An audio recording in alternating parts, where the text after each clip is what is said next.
Okay, hello people. This is going to be a very short video, and I'm just going to show you how bad fully qualified name is. Okay, let me show you the source. Cast fqn.d, right? There's just a struct, another struct with an int inside it, and it prints is supposed to print the fully qualified name.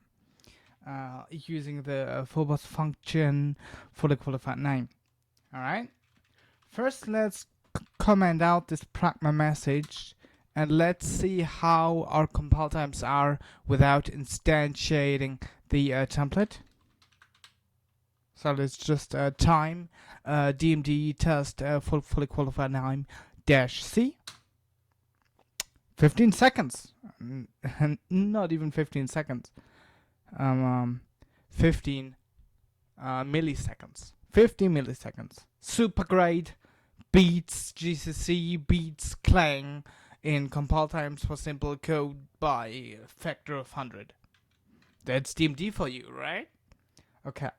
Now, let's see what happens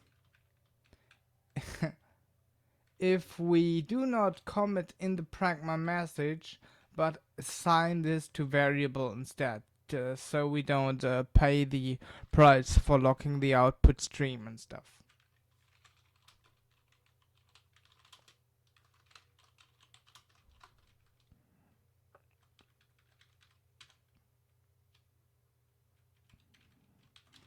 Alright, now we'll recompile. And we have a compile error. Oh yeah, auto string. It's not auto string, it's just string. And whoops! 200 milliseconds. What the Let's do it again. 200. We just wanted to get the fully qualified name, dudes. 200 milliseconds more. Why? Why? Alright. That's actually the instantiation time for 1. Let's see what happens when I do it on a different symbol again.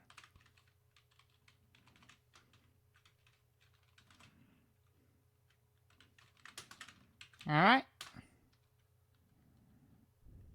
440. The second instantiation doesn't cost you as much, but it still costs you 4 milliseconds. Milliseconds per instantiation. To put this into perspective, the most expensive operations you can do is dividing integer numbers on modern CPUs. And division by integer number, which is in the L1 cache, will cost you about 15 milliseconds if the number is sufficiently small. When the number grows, the time for the division will grow as well. So if we think that 15 milliseconds is the time we need for the most expensive operation we have, for the most expensive single operation we have, then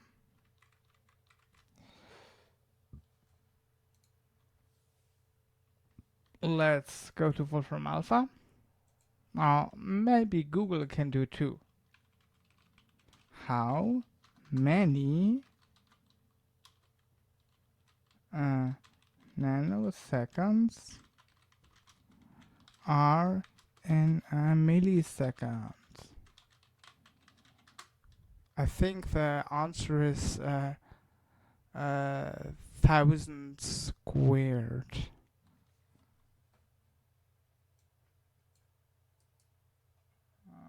Not quite. Alright. So we said 50 nanoseconds is what the division takes. Let's be generous, let's say 30.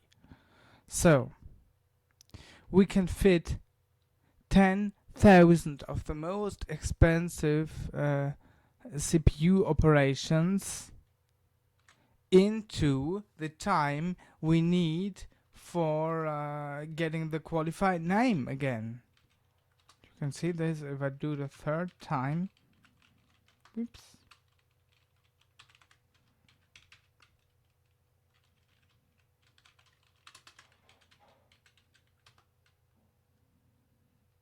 There, it just grows and grows and grows.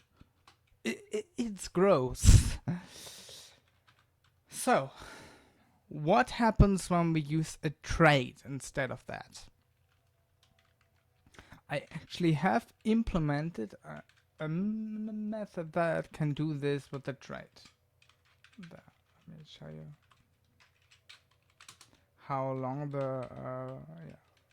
Oh, I should probably show you the result.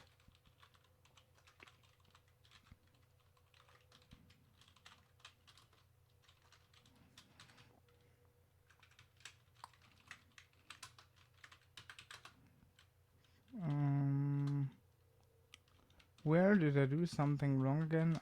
I didn't close the comment. There we go. So this module.s.x.I is what you get, and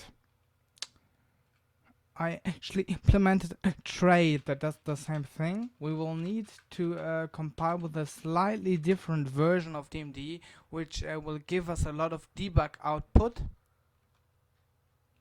And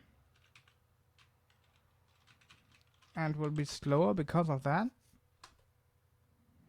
And you can see it spit out a bunch of debug output, and it's still 100 times, more than 100 times actually, it's still 100 times faster than using the fully qualified name, and here the result is the same than on the previous one. I hope I have now convinced you that we really need fully qualified name as a trait. Thank you. This was Stefan Goch, and with that, I'm out.